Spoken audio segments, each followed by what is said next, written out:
welcome back to my channel. This is Jesi. I'm so glad you are here.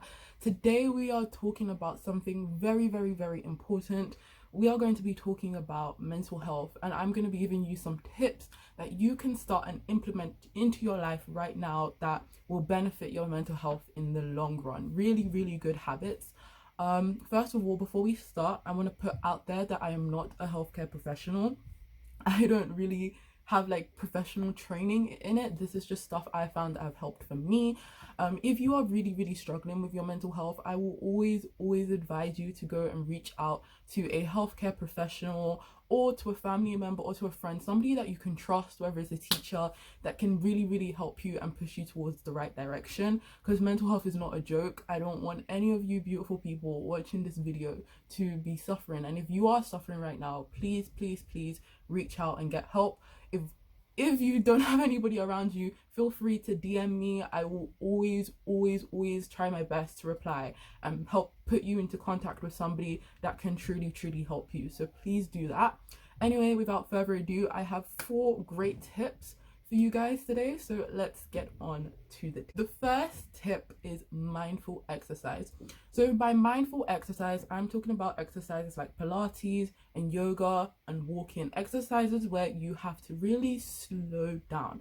I'm not, again, a professional in Pilates or yoga, but from when I do it, I really find that it helps me stay present in the moment. The breathing techniques and the difficult shapes and moves that they make you put your body in really help center and balance you.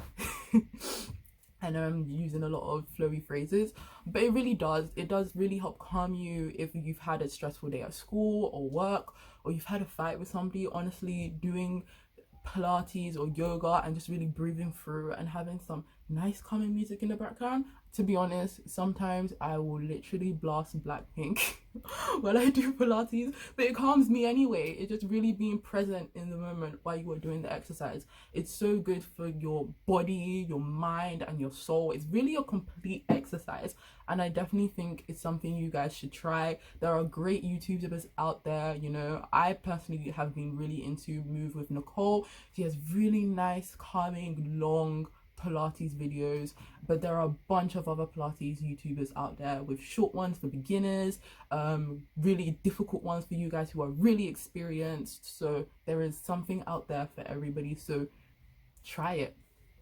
Next tip is positive affirmations, and I know you hear this word thrown around a lot nowadays, but I just want to stress how important it is. Every single morning, if you wake up, even if you're in a bad mood, if you're in a good mood, or you're neutral, I just recommend going to a mirror and talking to yourself and be like, hi, beautiful, you are going to have an amazing day today. You are successful in all that you do. You are a happy person, and you invite joy and happiness into your life. And just speaking that out loud to yourself in a mirror is doing so much more than you think. It's opening your mind, it's opening a space to letting those things actually happen. And the more you say something, the more you start to believe it. And also, positive affirmations isn't just a single thing, it's kind of continuous in the way that you describe and you iterate yourself to other people. For example, let's say you're talking to your friend and you were like, oh, I'm so ugly. And if you keep on saying that to people and you keep on saying that to yourself, you're going to start believing it. So it's not only about just that practice in the morning, saying it to yourself in front of the mirror. It's always being conscious in how you speak about yourself and how you want to present yourself to this world, to this universe. Because when you make space in your life and you start professing positive things in your life, you are allowing those positive things to enter, and you are allowing yourself to become a more positive person. Another thing I really enjoy doing is something called creative journaling. Now, it's slightly different from normal journaling because it's not really reflective in a way. Like, you're not reflecting on a day, on an event that has happened. You are basically taking any emotions you feel in that current moment, any emotions, any feelings you feel, and you're channeling it into a creative piece of work. So whether that be a song, I am really impartial to channeling my emotions through songs, and I feel like they're the best way, whether it's through song, whether it's through a drawing, whether it's through a poem. Just taking a minute, maybe once a week, to kind of feel like were there any strong emotions I felt that week. Or even if in that moment when you are really sad, or really angry, or really lonely, opening a notebook and being like, okay, how do I feel? And then channeling that into a song, into a short description, in how you feel, like how you would describe it in like a real situation, a piece of artwork. It doesn't have to be an award-winning piece. It just needs to be something where you are just expressing yourself. And I promise that this is one of the greatest way to release these emotions, and to have it in such a constructive way where it's not damaging you or damaging another person or hurting another person, but is really letting you get your feelings out. And you don't have to share it with anybody. It can just be for you and yourself alone. But I promise creative journaling has done so much for my mental health in the past 2 years that I've been consciously doing it, and I honestly feel like it makes me feel better. And the final tip is going to sound so strange, but it is to date yourself.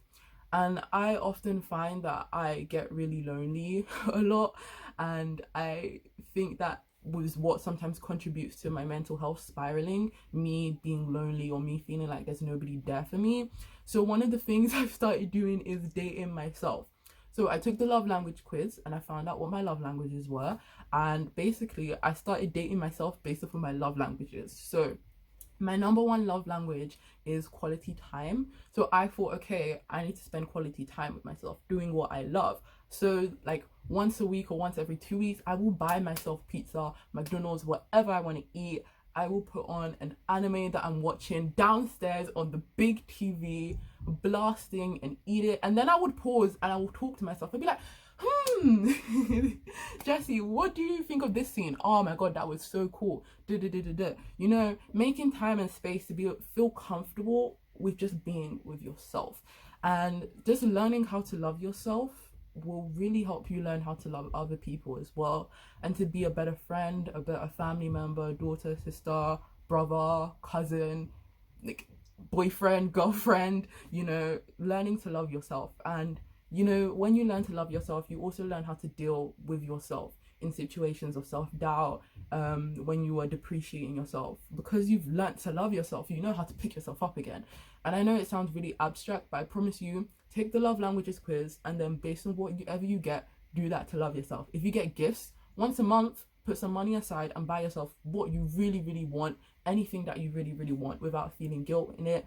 If it's, I don't know, if it's physical touch, go get yourself a massage. I know we can't do this in lockdown, but you know, there are so many ways you can do it. And I definitely think it is important, because we are in lockdown and pandemics and all of that, to really make space to love yourself, because we don't get as much human interaction. So making that space to date yourself is just so important. Thank you guys so much for watching this video. I hope you found some blessing in that and you got some nice tips, and hopefully they are things that you find helpful and can implement into your lives.